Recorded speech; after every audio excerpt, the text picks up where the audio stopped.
ምድሪቱን ቁልቁል እያየና እየገመገመ እንደሚበር ንስር ሀገሩን አዳረስኩት። መንደሮቹን ዳሰስኩ። የጥቁር ልብስ ማቅ የለበሱ እልፍ እናቶች በየሰፈሩ የተተከሉ የለቅሶ ድንኳኖች ሀገሩ ላይ ፈሰውበት እያየው አነባው። መቃብር ስፍራዎችን ተጨናንቀው አያለሁ። መርዶ ይመጣል ወይም ደብዛው ሊጠፋ ያው ሞቷል ተብሎ ቤተሰብ ሐዘን ይቀመጣል። ሙሾ ይሞሻል፣ ድንኳን ይጣላል። መቀበርማ ቅንጦት ነው። ያደለው ሬሳ በወል ይቀበራል፣ የተቀረው ለአውሬ ራት ይሆናል። አለበለዚያም እዚያው ከወደቀበት ይበሰብሳል። ለሚቀጥለው የጦርነት ድግስ የጠቦቶች ሥጋ እንዲዘጋጅላቸው የሚቅበዘበዙ የደለቡና በልተው የማይጠግቡ አሞራዎች አናት ላይ እየከነፍኩ እታዘባቸዋለሁ።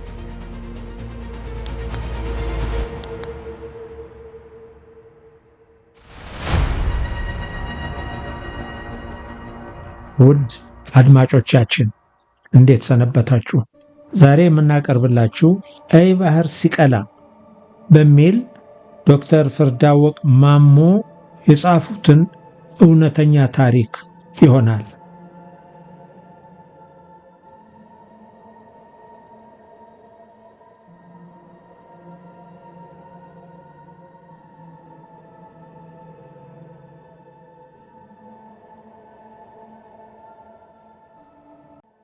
ሻዕቢያዎች ላይ ያየሁት አንድ ነገር ጠላቶቻቸውን አይንቁም። የኢትዮጵያ የሆነው ነገር ሁሉ ደግሞ አጣጥሉም። ጠላታቸውን አሳንሰው ስለ አለማየታቸው ይሆናል ለዚህ ድል ያበቃቸው ብዬም አስባለሁ። የእኛ መንግስት እኮ ሽፍታ፣ ተላላኪ፣ ወንበዴ ወዘተ እያለ ሲያራክሳቸው ከርሞ እነርሱ ውስጡን ራሳቸውን እያጠናከሩ ሳይጠብቅ ዱብዳ ዱላቸውን ሲያሳርፉበት ነው አንዴ እንዲህ የተፍረከረከው። የኢትዮጵያ እግረኛ ሰራዊት መልሶ የማጥቃት ዕድል ስለተመናመነ መንግስት የምጽዋን ሽንፈት ጽዋ ላለመጠጣት የመጨረሻ ተስፋ ያደረገውን የአየር ጥቃት የሙጥኝ የያዘ መሰለ። የሻዕቢያ የአየር መቃወሚያ መሳሪያዎችም በራሪዎቹ ባለፉ ባገደሙ ቁጥር ቢንጫጩም መተው መጣል የቻሉ አይመስሉም። ኢትዮጵያ ግን የእነዚህን ያክል በርካታ የጦር ጄቶች አሏት ወይስ እነዚያ ቀደም ብለው ቦምብ የወለዱት ጄቶች ናቸው አሁንም አርግዘው የመጡት እያልኩ ማስባለሁ። ረፋዱ ላይ የጄቶች ድምፅ ባይሰማም እነርሱን ማን ያምናል ብሎ ጫካ ውስጥ የተደበቀው ህዝብ እንቅስቃሴ በጥንቃቄ ነበር። ሻዕቢያዎቹ ማንም ከጫካው ወደ ገላጣው ሜዳ እንዳይወጣ ከሩቅ ሊታይ የሚችል ልብስ እንዳይለብስ አስጠነቀቁ። ይልቁንም ሻዕቢያዎቹ የሰጡት አንድ ትዕዛዝ ጠቃሚ ነበር። ይኸውም ሰው በርከት ብሎ እንዳይሰበሰብ፣ የጄቶቹ ድምፅ ከተሰማ ካለበት ቦታ ጸጥ ብሎ እንዲቀመጥና እንዳይሯሯጥ፣ እንደ እሳት የሚቃጠሉት ቦምቦች ከፈነዱም አደጋው የደረሰበት ሰው አፈሩ ላይ እንዲንከባለል እንጂ በእጁ ለማጥፋት እንዳይሞክር የሚሉና ሌሎች መመሪያዎች ነበሩ። ሻዕቢያዎቹ ሊደርሱ ይችላሉ ብለው የሚወስዷቸው የጥንቃቄ እርምጃዎችና የሥራ ቅንጅታቸው በጣም የሚገርም ቢሆንም ብዙ የሻዕቢያ ደጋፊዎች ደግሞ ሊያመልኳቸው ጥቂት እስኪቀራቸው ድረስ እጅግ የተጋነነ ሙገሳና ክብር ይቸራቸዋል። ሻዕቢያ በፖለቲካ ወደር የሌላት፣ በውጊያ ስልትም የእስራኤል ኮማንዶዎችን የምታስንቅ የጦር ስልት ፈጣሪ እንደሆነች ያወሩላታል። ይህም የደጋፊዎቿን ልብ ለማማረክ የጠቀማት ፕሮፓጋንዳ ሲሆን የጠላቷን የውጊያ ስነ ልቦና ለመስለብም ጠቅሟታል።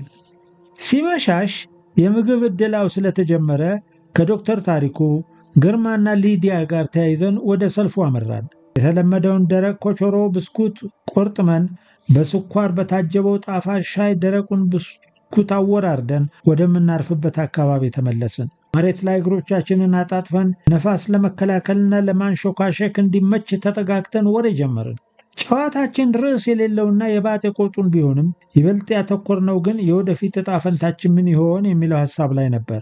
ዶክተር ታሪኩ ጨዋታውን ሲጀምር የሰው ልጅ ግን አይግረማችሁም፣ ጠዋት ላይ ያንን ሁሉ አሰቃቂ አደጋ አይተንና ቀኑን ሙሉ በሄሊኮፕተርና ጄቶች ጥቃት ፍራቻ እንደዚያ ልባችን ተንጠልጥሎ እንዳልዋልን አሁን ምንም እንዳልተፈጠረ ተረጋግተን ስናወራ ብሎ ከመናገሩ ግርማ መርሳት ለሰው ልጅ ከተሰጡት በረከቶች አንዱና ትልቁ ስጦታው ነው። መርሳት ከጉዳቱ ይልቅ ጥቅሙ ያመዝናል። የሰው ልጅ ችግሩን ይረሳል፣ ደስታውንም እንዲሁ። አንዳንዴ የደረሰብንን ክፉ ነገር እያሰላሰልን ወደ አእምሮ ቀውስ እንዳናመራ አእምሮአችን ራሱን ያረሳሳል። ያስጨነቀን ነገርም ወስዶ ወደ ጓሮ ቤት ቆልፍበታል። ይህ ማለት ግን የተደበቀው መረጃ አንድ ቀን ተመዞ አይወጣም ማለት አይደለም። አንጎላችን ቆም ብሎ ለመስራት ለማቀድና አቅጣጫ ለመያዝ እነዚህን የሚያውኩን ትውስታዎች ለአጭርም ይሁን ለረዥም ጊዜ መጠርቀም ግድ ይሆንበታል። የሆነልን ወይም የሆነብንን ስናመነዥ ከዋልንማ የሚቀጥለውን እርምጃ መሄድ ወደማይችሉ ተንቀሳቃሽ በድኖች ተለውጠናል ማለት ነው አለና አረፍ ብሎ እስኪ አሁን አስቡት። ጠዋት ያየነው የእሳት ዝናብ የሸነቆረው የሰው ገላ ወዳው ተላልጦ የውስጥ አካሉ ተገልጦ በስቃይ የሚጮኸው ሲያዩት እንኳን አስፈሪ መልኳ ሰውነት የሚነዝረው ፈጣጣ ሄሊኮፕተር በተፋችው መትረየስ የተበሳሳውን የሰው አካል እያሰብን ብንውል የአንዳችን አእምሮ ጤነኛ ይሆናል? ሁላችንም እናብዳለን። ስለዚህ አንጎላችን በጤና እያሰበ እንዲከርም ያለው አማራጭ በውድም በግድም መርሳት ነው ብሎ የስነ ልቦና ትንታኔውን አወረደው። እኔም ሌላ አርዕስት አንስቼ አንዳንድ ሰዎች ከዚህ ከሚታደለን ምግብ ውጪ ሌሎች ምግቦች ሲበሉ አይቻለሁ፣ ግን ከየት እያመጡት ነው ብዬ ጠየቁ። ሲስተር ሊዲያም እውነት ነው፣ ምንጩ ከየት እንደሆነ ባላውቅም የእኛ ሆስፒታል ሰራተኞች እንኳን ዳቦና ቂጣ በወጥ ሲበሉ አይቻለሁ አለች። ታዲያ ምን አለ ካገኙት ቢያካፍሉን አለ ግርማ። ከዚህ በጠኔ ጊዜ ካልተሳሰብን ወዳጅነታችን ለመቼ ሊሆን ነው? ያገኙት ምግብ ለራሳቸው የማይበቃ ሊሆን ይችላል አለ ዶክተር ታሪኩ የተፈጠረውን ቅሬታ ለማለዘብ። እኔ በሆን አላደርገውም አለ ግርማ። እንዴት እፍኝ ቆሎን ብትሆን ተካፍዬ እበላለሁ እንጂ ጓደኞቼ ተርበው ለብቻዬ አልበላም ሲል ነገሩን አከረረው። እንዲያው ለነገሩ አነሳሁት እንጂ አልተራብንም እኮ ግርማ፣ እግዚአብሔር ይመስገን የምንቀምሰው አላሳጣንም አልኩ። ሲስተር ሊዲያም እውነት ነው፣ አሁን እዚህ ታጋዮች ለሕይወታችን ማቆያ ምግብ ባይሰጡን ምን ይውጠን ነበር? ደግሞ አምላክ አዝኖልን እንጂ እነርሱም ምግብ የማደል ግዴታ የለባቸውም እኮ አለች። ነገሩን ያነሳሁት መስፈርቱ ያልገባኝ ቡድን መፈጠሩን ያየው ስለመሰለኝና የሆነ ክፍተት በመካከላችን እንዳለ ስለጠረጠርኩ ነው አልኩ ስሜቴን ለመተንፈስ። እዳወቅ የምትለው ነገር ለኔ አልታየኝም። ይኸው አሁን እኛ ራታችንን ከተገናኘን ጊዜ ጀምሮ አብረን ነን። ምንም ስውር ሐሳብ ወይም ዓላማ ኖሮን አይደለም አብረን የሆነው አለ ዶክተር ታሪኩ ነገሩ እንዳይከረር በሚመስል። አንዳንዴ የሆኑ ያሉ ነገሮችን መቀበል ጥሩ ነው። ሰዎች ስንባል እኮ ይበልጥ እንድንቀራረብ የሚያደርገን የጋራ የሆነ አመለካከትና ፍላጎት ሊኖረን ይችላል። አሁን ባለንበት ሁኔታ ደግሞ የሰዎች አመለካከት ሊራራቅ ብቻ ሳይሆን ሊጻረርም ይችላል። አለመተማመንም የሚጠበቅ ነገር ነው እና ዶክተር ፍርዳወቅ የጠቀሰው ክፍተት ባይኖር ነው የሚገርመው አለች ሲስተር ሊዲያ ትኩር ብላ እያየችኝ። ሰዎች ያላሰቡትን ክፋት አስቤ ሊሆን ይችላል፣ ግን በልቤ ያሰብኩትን ባልናገር የበለጠ ክፉ የሆንኩ ስለሚመስለኝ ነው ጥርጣሬን የተናገርኩት። የማይሆን ሐሳብ ወደ አእምሯችሁ ካስገባሁ ይቅርታ፣ በቃ ነገሩን እንተው አልኩ። ዘር መከፋፈል ሊመጣ እንደሚችል በማመንና ልቤም ሊፈጠር ስለሚችል ምንም ነገር መዘጋጀት እንዳለብኝ በመገንዘብ አብረው ክፉና ደግ ያሳለፉ ጓደኞቼ አሁን ሁኔታዎች ሲቀየሩ ከማህበራቸው ይነጥሉኛል፣ ለብቻዬም ይተውኛል የሚለው ክፉ ሐሳብ ልቀበል አልወደድኩም። ምናልባትም እኮ ኤርትራዊ ካልሆነ ሰው ጋር መቀራረባቸው በወገናቸውና በሻዕቢያ ሌላ ትርጉም እንዳይሰጠው ሰግተው ይሆናል እያልኩም አመካኝላቸዋለሁ። ደግሞ የራሴ ጥርጣሬና ፍርሃት ቢሆንስ እንደዚህ የሚያሳስበኝ? በእነርሱ ልብ ውስጥ ይህ መለየት ብዬ ያሰብኩት ነገር ባይኖርስ ብዬ አስባለሁ። ለማንኛውም ሆድ ያባውን ብቅል ያወጣዋል ይባል የለ። ብቅል ባልሰጣቸው ጊዜ ልስጣቸው፣ መቆየት ደጉ ብዙ ያሳያል ብዬ እያሰብኩ ጓደኞቼ አጠገብ በአካል ተቀምጬ በምናቤ ግን ርቄ ተጓዝኩ። ምድሪቱን ቁልቁል እያየና እየገመገመ እንደሚበር ንስር ሀገሩን አዳረስኩት። መንደሮቹን ዳሰስኩ። የጥቁር ልብስ ማቅ የለበሱ እልፍ እናቶች በየሰፈሩ የተተከሉ የለቅሶ ድንኳኖች ሀገሩ ላይ ፈሰውበት እያየው አነባው። መቃብር ስፍራዎችን ተጨናንቀው አያለሁ። መርዶ ይመጣል ወይም ደብዛው ሊጠፋ ያው ሞቷል ተብሎ ቤተሰብ ሐዘን ይቀመጣል። ሙሾ ይሞሻል፣ ድንኳን ይጣላል። መቀበርማ ቅንጦት ነው። ያደለው ሬሳ በወል ይቀበራል፣ የተቀረው ለአውሬ ራት ይሆናል። አለበለዚያም እዚያው ከወደቀበት ይበሰብሳል። ለሚቀጥለው የጦርነት ድግስ የጠቦቶች ስጋ እንዲዘጋጅላቸው የሚቅበዘበዙ የደለቡና በልተው የማይጠግቡ አሞራዎች አናት ላይ እየከነፍኩ እታዘባቸዋለሁ። እሺ ስለ ምጽዋ ምን እየተወራ ነው ብሎ ዶክተር ታሪኩ ጎላ ባለ ድምፅ ሲናገር ከተዘፈቁበት የቅዠት ባህር መንጭቆ አወጣኝ። ወደ ምጽዋ አቅጣጫ ከሚወረወሩት ተወንጫፊዎች ብዛትና ክብደት ተነስቶ መገመት ይቻላል እንደሆነ እንጂ ስለ ወደቡና ስለ ጣዋለት ብዙ ወሬ አይገኝም። ወደቡንና ጠዋለትን ከዋናው የዕዳጋ ክፍለ ከተማ የሚያገናኘው ድልድይ አንድ ብቻ ነው። በተረፈ ወደቡና ጠዋለት በባህር ዳር የተከበቡ ናቸው። በዋና ባህሩን አቋርጦ ለማለፍ ከርዝመቱ የተነሳ ለብዙ ሰው ከባድ ነው። ይኸውም ከሁለቱ ተፋላሚዎች ጥፋት ከተረፈ ነው።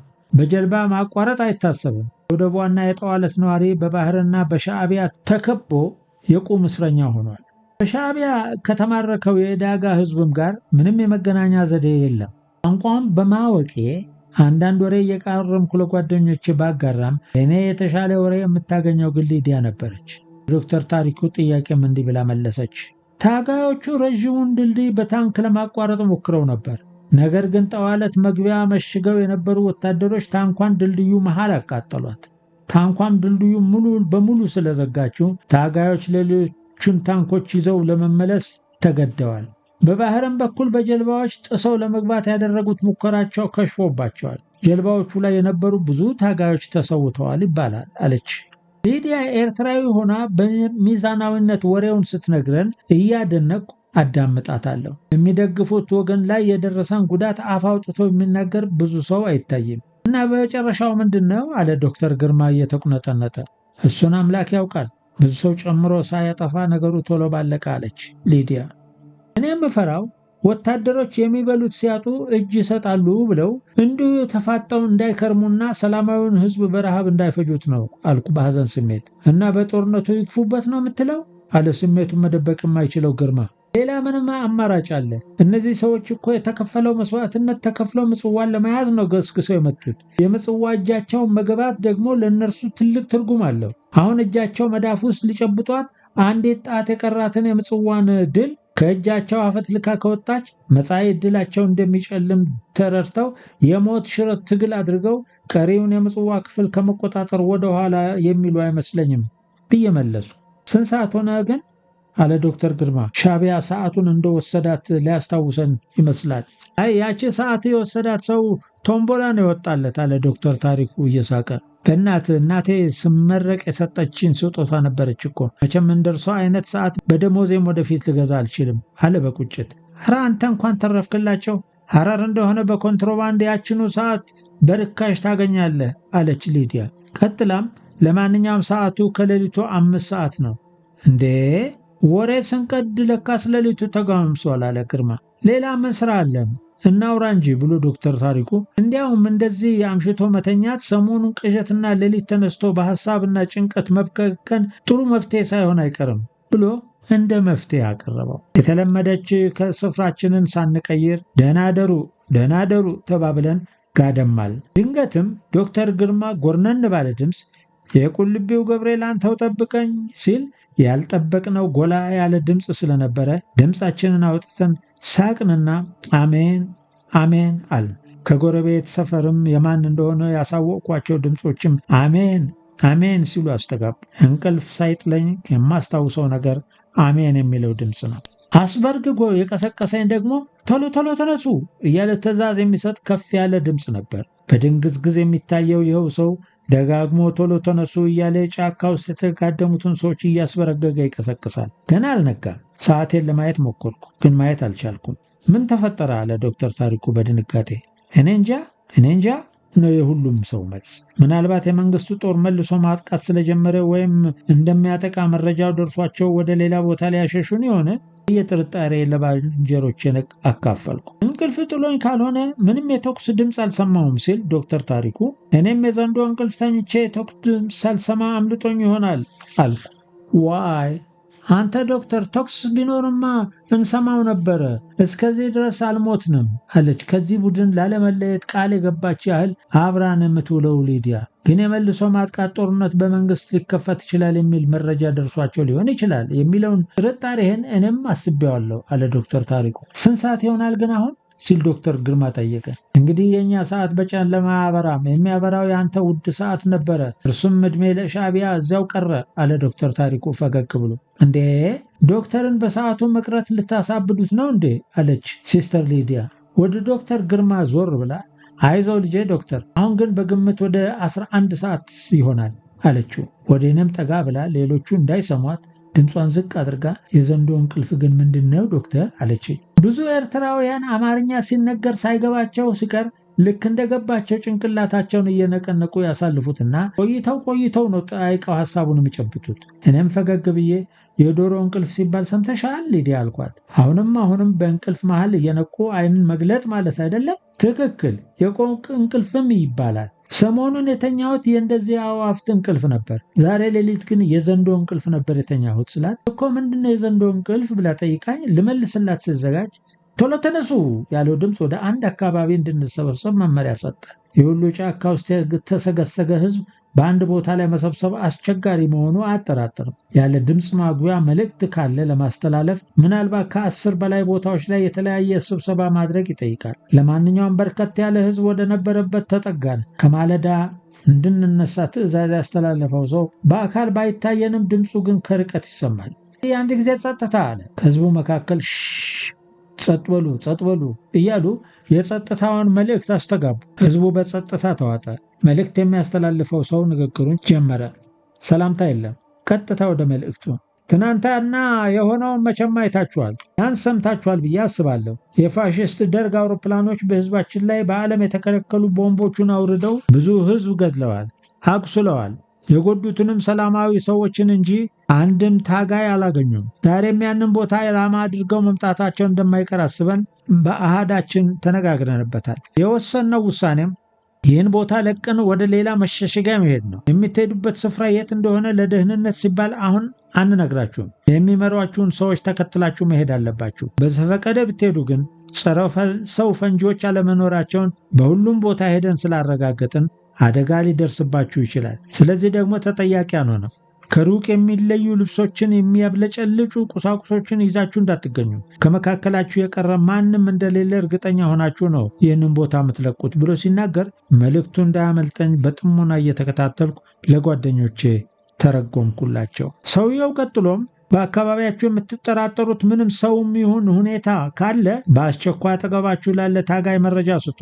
ጥፋት እንደሚደርስ እያወቀ መረጃ የሸሸገ ሰው ከጥፋተኛ እኩል ቅጣቱን ይቀበላል። መንገድ የምንጀምረው ፀሐይ ሳትወጣ ነው። የጦር ጄቶች በጠዋት ባይደበድቡም ቅኝት የሚያደርጉ ከፍ ብለው የሚበሩ አውሮፕላኖች ሊኖሩ ስለሚችሉ ሳይነጋ ወደ ተዘጋጀው ቦታ መሄድ አለብን። ከ3 እና 4 መስመር በላይ ሳታልፉ የሚመሯችሁን ሰዎች ተከትላችሁ ተጓዙ ብሎ ሲያበቃ የፊት መሪዎች እንቅስቃሴ ተጀመረ። እንደተለመደው ዶክተር ታሪኩ ግርማ እኔና ሊዲያ ሳንነጣጠል አንድ ረድፍ ይዘን ጉዞ ጀመርን። ፊት ለፊት ያለው ሰው ስላልተደነቃቀፈ መንገዱ ሰላም ነው ብሎ ሌላም በእምነት ይሄዳል እንጂ የሚራመድበትን መንገድ በማየት የሚራመድ የለም። መጽሐፍ ቅዱስ ላይ ያነበብኩት አንድ ክፍል ትዝ ብሎኝ ሊዲ መጽሐፍ ላይ በእምነት እንጂ በማየት አንመላለስም የሚል ክፍል አለ። ይህ እምነት ፈንጂ ይኑር አሜከላሾ ሳያይ አገር አማን ነው ብሎ የሚሄደውን የእኛን አይነቱን ነው ስላት በመንፈሳዊው ነገር ቀልድ የማታውቀው ሊዲያ ስትቀልድ ነው አይደለው ዶክተርዬ? ያ እኮ የሚናገረው ስለ ሌላ እምነት ነው። ለጨዋታ አክል ነው ሊዲ አልኳት እየሳቁ። ይልቁንም የዘንዶውን እንቅልፍ ጨርስልኝ። አንቺ ግን ምንድነው የዚህ ዘንዶው እንቅልፍ ጉዳይ እንደዚህ ያሳሰበሽ? ደግሞ እኮ የረሳሽው መስሎኛል። ያሳሰበኝን በኋላ እነግርሃለሁ። አንተ ግን ምን ማለት እንደሆነ ንገረኝ። ይኸውልሽ ታሪኩን ከወላጅ እናቴ አንደበት በልጅነቴ ነው የሰማሁት። ከአደን መንገዶች አንዱ ዘዴ ዘንዶውን የሆነ ከብት ሰጥቶ እንዲጠግብና እንዲተኛ ማድረግ ነው። ከብቱ ጦ የተኛን ዘንዶ ደግሞ ብትቀጠቅጭው አይነቃም ብዬ አስረዳዋት። ነው እንዴ? አሁን በደንብ ገባኝ። እኔማ የዘንዶ እንቅልፍ ስትል የኛ ፓስቶሮች ስለ ዘንዶ ሲናገሩ እንደ ሰይጣን ስለሚመስሉት ስላልገባኝ ዝም አልኩ እንጂ በኢየሱስ ብዬ ልገስጽ ነበረ ስትል የመጣልኝ ሐሳብ ሰዎች ካለመወያየት በቃል አረዳድ እንኳን ምን ያክል ቢለያዩም ሊቃረኑ እንደሚችሉ ነበር። ሊዲያ መጠየቅሽ እንዴት ጥሩ ነገር እንደሆነ አየሽ። ጉዳዩን ባንነጋገርበት ኖሮ ዕድሜሽን ሙሉ ስለ ፍርዳወቅ ሲነሳ በዘንዶ መንፈስ የሚተኛው ሰው እያልሽ ልታሰቢኝ ስትገስጭኝ ትኖሪ ነበረ። ይህንን ግን ለነ ዶክተር ግርማ እንዳትነግራቸው መሳቂያ ነው የሚያደርጉኝ ብላ ሹክ አለችና ቀጥላ ግን ስማኝማ ዶክተርዬ፣ ያ በቀደም ዕለት ሲጠብቀን የነበረው መልአክ አሁንም አለ? እንደዚያ ቀን ህልውናው ጎልቶ ባይሰማኝም ያለ ይመስለኛል። ገና ስራውን አልጨረሰም ብዬም አምናለሁ አልኳት። እባክህ ዶክተርዬ የዛን ቀኑን መዝሙርን ዘምረው ሊድ የዛን ቀን እኮ ብቻችንን ስለነበር ነው እንደ ልባችን የዘመርነው። አሁን ብዙ ሰው ዙሪያችን አለ፣ የማይመቸውም ይኖራል። በዚህ ላይ ሻዕቢያዎች ጸጥታ ይፈልጉ ይሆናል። በእናትህ ቀስ ብለን እንዘምረው ስትል ከመስማማት ሌላ አማራጭ አልነበረም። አንተ ብርሃኔ ነህ፣ ጨለማዬን ታበራለህ፣ አንተ ንጉሴ ነህ። ደጋግመን ለሁለታችን ጆሮ ብቻ በሚሰማ ድምፅ እየዘመርን መንገዱ ሳይታወቀን ብዙ ተጓዝን። የፀሐይ ብርሃን ወጋገን መታየት ሲጀምር ወደ አስመራ የሚወስደው መንገድ ጠርዝ ይዘን እየሄድን እንደሆነ ገመትኩ። ጊዜው 12 ሰዓት ትንሽ አለፍ ብሏል። በዚህ ፍጥነት ሳንቆም ከቀጠልን ከ45 ደቂቃ በኋላ ዶጋሊ እንደምንደርስ ገመትኩ። ዶጋሊ ደግሞ ምን ይገጥመን ይሆን? ከዚያስ ወዴት ይወስዱን ይሆን አልኳት። የተነቃነቃና ደስተኛ ስሜት ውስጥ የነበረችውን ሊዲያን። አምላክ ያውቃል። ምንም አትጨነቅ ዶክተርዬ፣ እስካሁን ከክፉ ነገር ከልሎናል፣ ወደፊትም እንደማይተወን ሙሉ እምነት አለኝ አለችኝ ፈርጠም ብላ። አሜን አልኩ። ሊዲያ በተናገረችው ደካማው እምነቴ እየተበራታ። ታውቂያለሽ ሊዲያ፣ በታሪክ እኮ አንቺን እንደ ሌላው መልአክ የላከልኝ መስሎ ነው የሚሰማኝ አልኳት።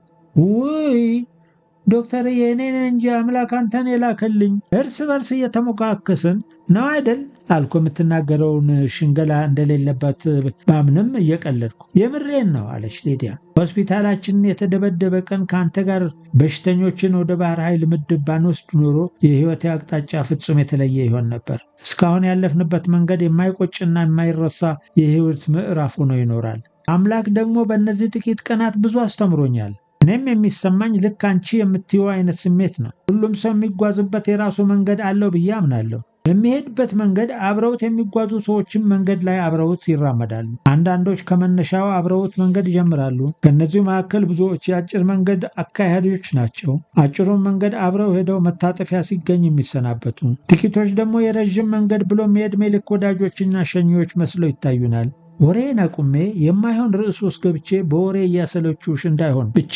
ስላት፣ ሊዲያም ቀጥል ዶክተርዬ፣ ከአርስቱ አልወጣህም ብላ አበረታታችኝ። አንዳንዴ የተለያዩ ሰዎች ለምን ወደ ህይወታችን ጎዳና እንደገቡ የሚገባን በጣም ቆይቶ ነው። አንዳንዶች ሊደግፉን ሊያበረታቱ ሊሆን ይችላል። አንዳንዶች ደግሞ ሊገስጹን፣ ሊሰሩንና ከጥፋት ሊመልሱን ሊሆን ይችላል። ለማንኛውም ለሰው መድኃኒቱ ሰው ነው ብዬ ስጨርስ ሊዲያም ተቀብላ ይሄ ጦርነት እንዳሳየን ደግሞ ለሰው መርዙ ሰው ነው አለች።